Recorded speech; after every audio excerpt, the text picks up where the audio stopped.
Hi, everyone, and welcome to our on-demand session where we are going to share with you how to seamlessly leverage .NET on Ubuntu from development to deployment. Today, you're going to learn how Canonical and Microsoft are streamlining the .NET development on Ubuntu for .NET 8 on Ubuntu Noble. And if we move to the next slide, we're going to see that today, the 25th of April, the day we are recording this video, is actually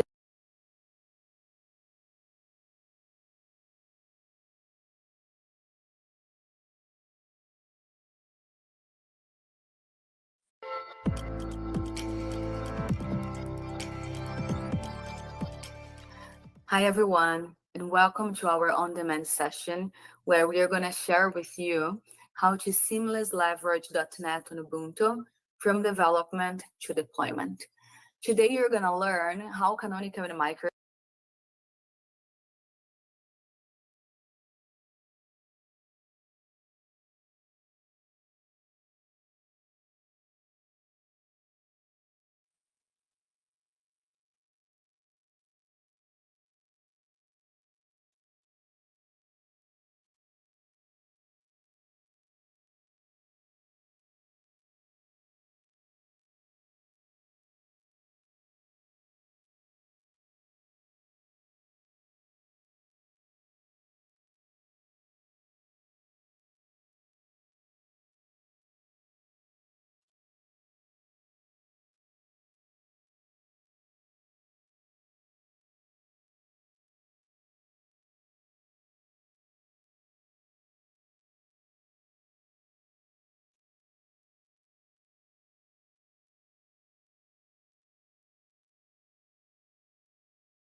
Hi, everyone, and welcome to our on-demand session where we are going to share with you how to seamlessly leverage .NET on Ubuntu from development to deployment.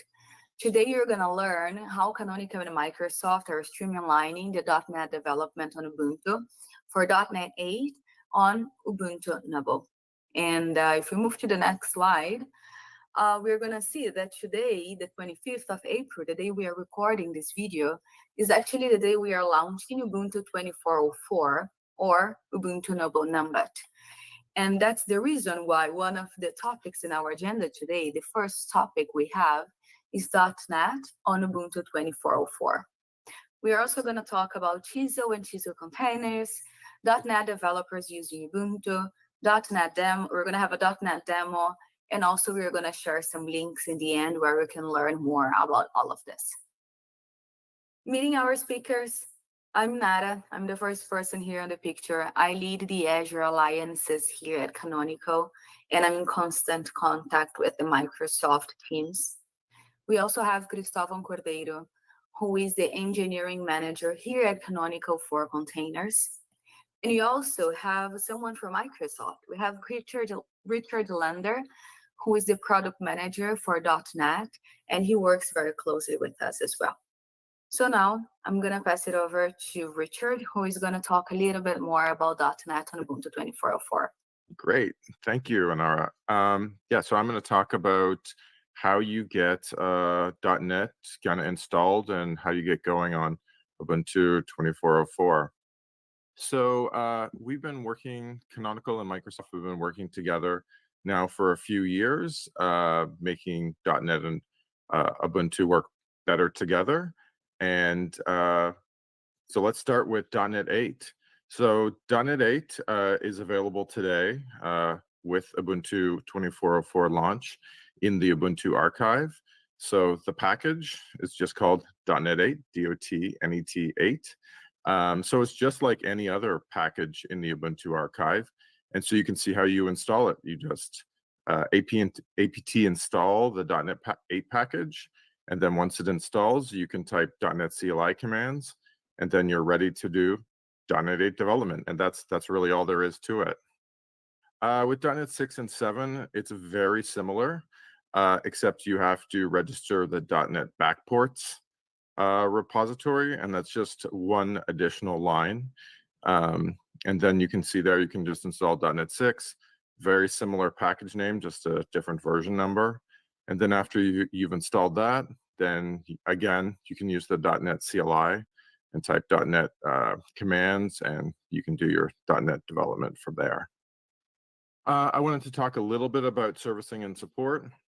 So Microsoft and Canonical work together on security servicing. Everyone wants to keep their machines safe and their users safe. And so Canonical has access to security patches before they're delivered to the public, which gives Canonical the opportunity to apply those source updates to .NET in the Ubuntu archive. And then on Microsoft Patch Tuesday, which is the second Tuesday of every month, means that .NET can be updated everywhere simultaneously.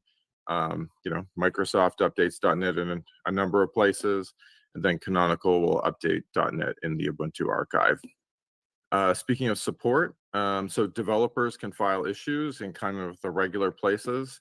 You can file issues in the .NET GitHub org. You can file issues in Launchpad, which is where they typically go for Ubuntu issues. And then if you're a company, you can get commercial support from Microsoft or Canonical, and you can make sure that everything is working correctly as you expect. Okay, let's move on to Chiselled containers. All right, thank you, Richard. So part of this collaboration involves Chiselled in creating containers for .NET. And before we actually start talking about .NET containers, I just wanted to do a quick introduction around Chiselled and why we do Chiselled and what Chiselled is. And here, basically, I just want to start from our usual perspective of what containers are and where they started. And those that are most familiar with the Ubuntu container image know that it is a general purpose container image And more we know that these are not the ideal images for lean production environments. This is awesome for a development environment. It is awesome as a base stage for your build process. But ever since a few years ago, the distributed sort of strategy for building container images took over. And this is the ideal way to start building containers that are smaller, that are more secure and more fit for production. Now, with Chisel, if you have heard about the tool, it is something that we have developed inside Canonical to try to achieve a similar purpose, also a very minimalistic image, only with the things that you need for running your application in production, but that is coming from Ubuntu, built by Ubuntu, and it is acting as a sort of package manager for installing file systems that can be packaged as container images, and that in the end are as small as any other distributed-like or minimalistic container image that is meant for production. So then we start asking why we did it, right? Apart from the size, which is an obvious added value, there are obviously many gaps in today's offerings for containers. And obviously, one of the most concerning aspects of containers is security. Developers are concerned about security. And there's a study here that you can find the links at the bottom of the slide. They have done something very interesting. They have taken 20 of the most popular images from a container registry, and they also took 6 different vulnerability scanners. And when testing those 20 images, they came out with all different results across the board. Now, that's not that surprising because scanners work differently. They have different methods of detection. They have different compatibilities with different ecosystems. So amongst all the reasons we could find for having such discrepancy, we have different ecosystems, we have different compilers, different methods of detection. Some scanners rely on metadata that is contained inside the container image itself. One of the major things, one of the major concerns here are what we call false negatives, right? We know what false positives are, and those are usually driven by the way CVs are identified, but sometimes having a false positive is just that. You are not really exposed. You can justify the CVE and move on. A false negative is much more dangerous. It is a blind spot. It is about having something that you don't know you have, but that someone else can exploit. And one of the main causes for having false negatives that was identified here is the lack of a package manager when you are building your container image.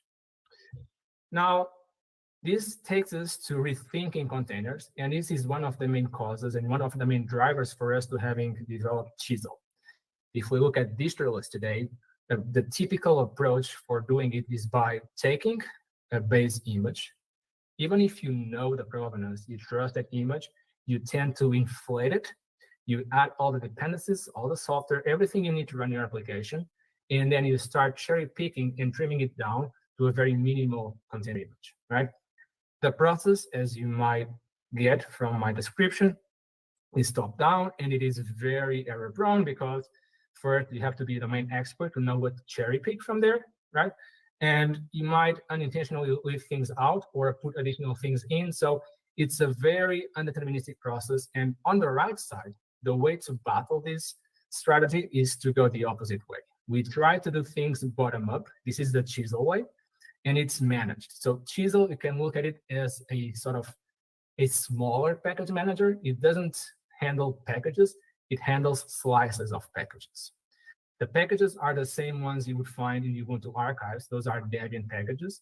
And what Chisel does is a self-contained way of starting from scratch in building a partial Ubuntu file system by taking slices out of the Debian packages that we know. And Chisel acts as the manager in this process. So you will have all the information, all the metadata required about what's being installed in your file system. And the end result is still a very minimal image with a very low attack surface, but it is still as functional as any other image when it comes to running your application. So this is basically a drawing here about how Chisel works. It's trying to depict this all slicing idea. On the left side, you have Debian packages, right? And what Chisel does is that based on a declarative definition of what a slice is, it can basically go to those Debian packages And on your instruction, find portions of the Debian packages and install them in a new file system. So when you do something like chisel cut, and then you say ---- root, the staging folder is actually empty, and you are telling Chisel that you only need the libs slice of the libc6 package, right? You don't need anything else. Slices can also have dependencies amongst them, so you can define all of that in advance, such that you don't need to cherry pick your final image during build time and after you have inflated your base image. No, here everything happens from scratch, bottom up. You predetermine what you want to have in your file system, and those are the slices that Chisel will install.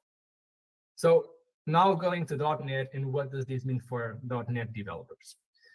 So we are trying to kind of create a full circle, a full story for the developer experience. And here we have a couple of screenshots.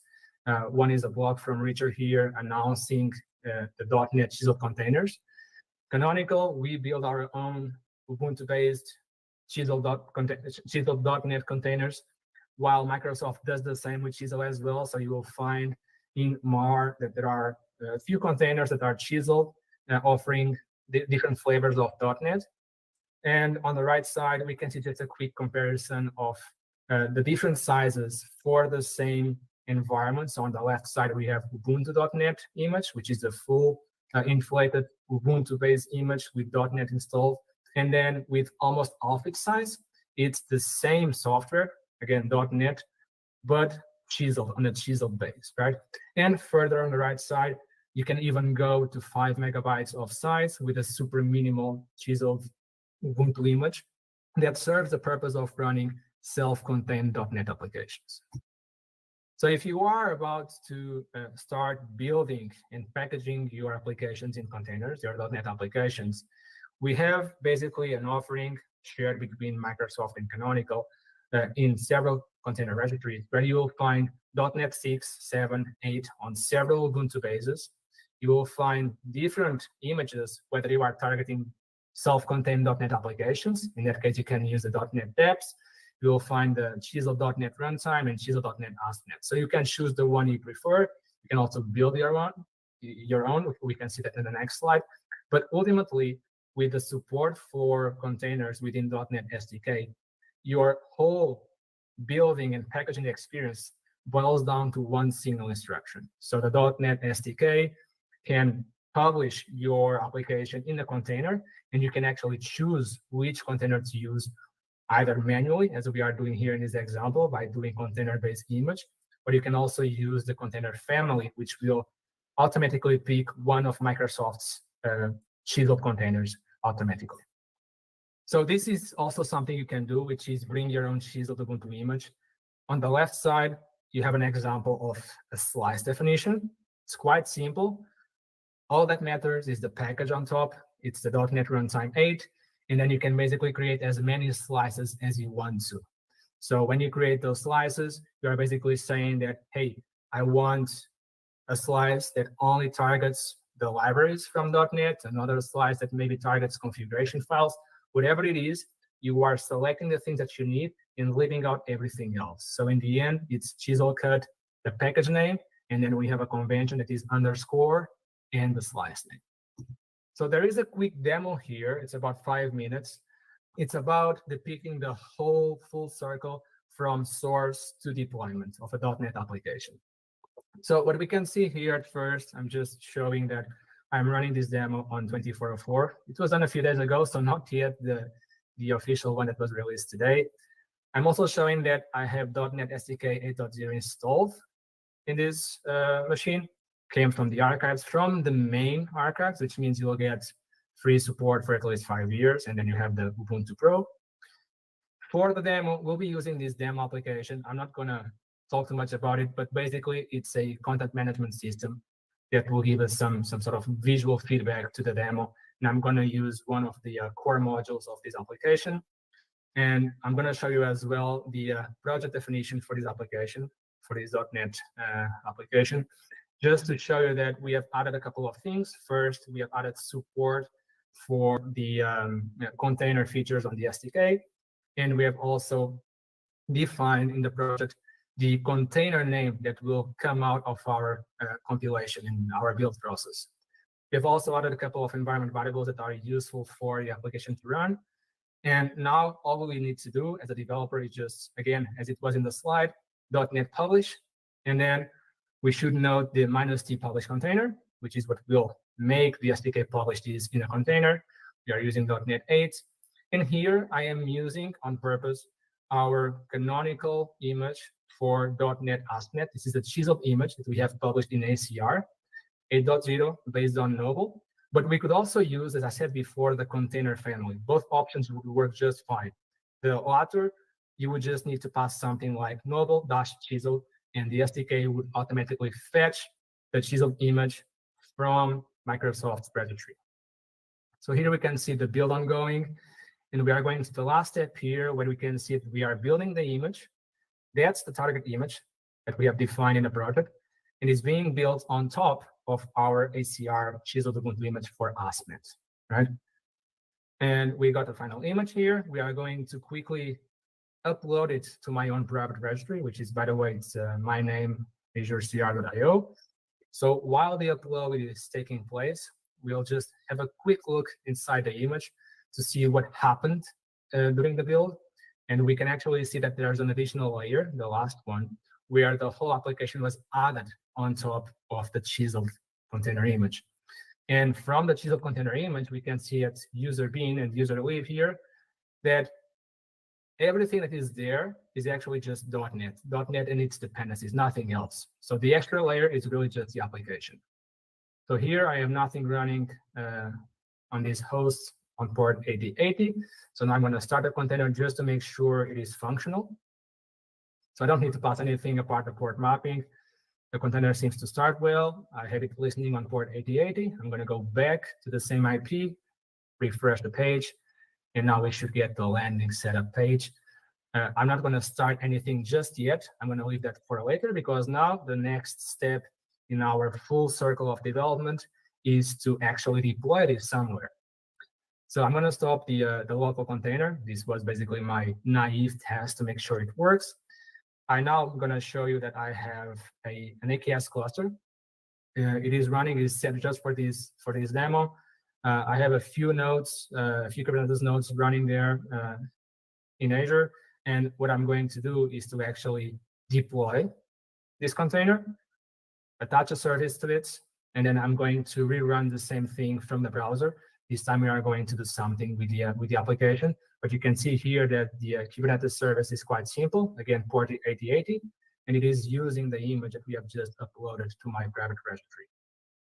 So I have a couple of replicas. That's nothing to, it's just configuration. There's nothing special about it. And so we are going to go outside and we are going to apply this manifest. And while the container, the deployment, and the service are being created, I'm going to start getting the logs out of it, just so we can track the progress and see what's happening inside the application. We should see, hopefully, the same thing as before, and we do here. So in principle, our container is already listening on port 8080 again. Now all we need to do is just to get the service IP, the external IP, just so we can redo the same exercise as before, go to the browser, paste this IP there. So we open a new tab here. And again, we want port 8080. We should get the same landing page. And this time around, we are going to do a quick exercise, set up something, just create something from scratch here. So let's say the recipe is software as a service. We create a sample here. We don't care about the database, some email, some user, some password, just something random here. And we finish the setup. And we should get our sample page, which is just a skeleton, but it is running on AKS from a chiseled container image that we have built from the .NET SDK on 2404. And that's pretty much it for the demo. I'm going to give the presentation back to Inara. Awesome. Thank you very much, Cristóvão. Thank you, Richard, as well for this presentation today. And here are some links that can help you on your journey learning more about .NET on Ubuntu. So we have a blog post written by Richard where you can learn a little more about .NET on Ubuntu 2404. And we have some other links as well that are going to help you. They are all available on the description of this video. And if you have any questions related to the topic of this video, you can email us at azure@ubuntu.com. Remembering that this is not a support line, so this is more for questions. Thank you.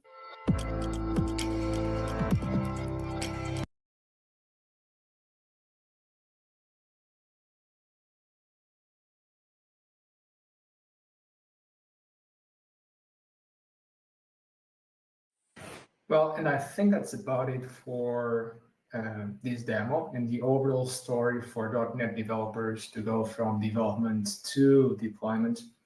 I can see that there are a couple of questions, and those are a bit more generic, and I think they are good as foundational questions.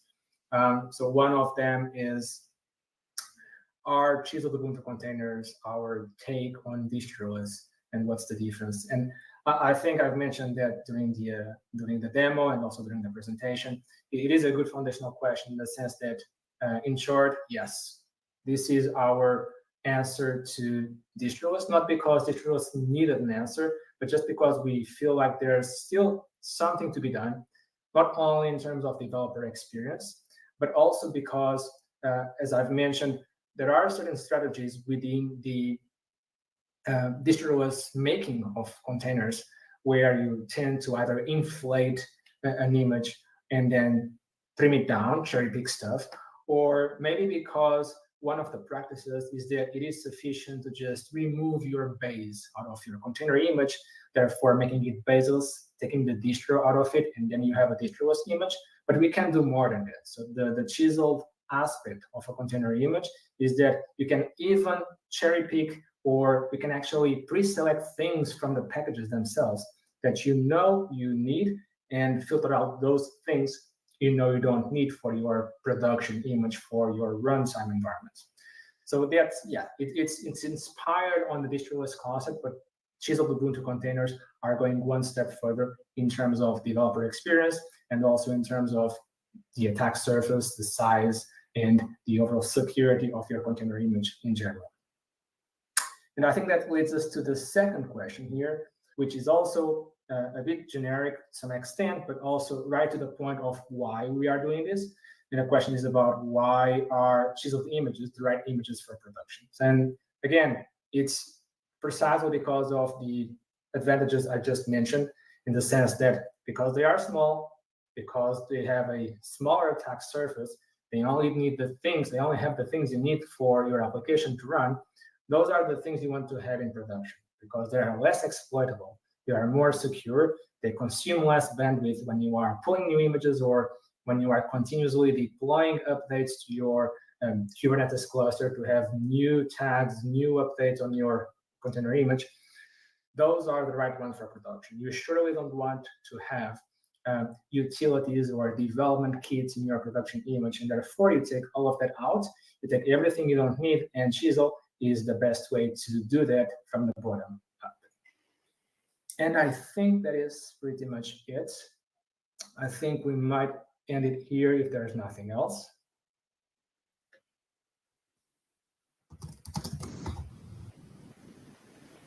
All right. Okay, thank you very much for watching this.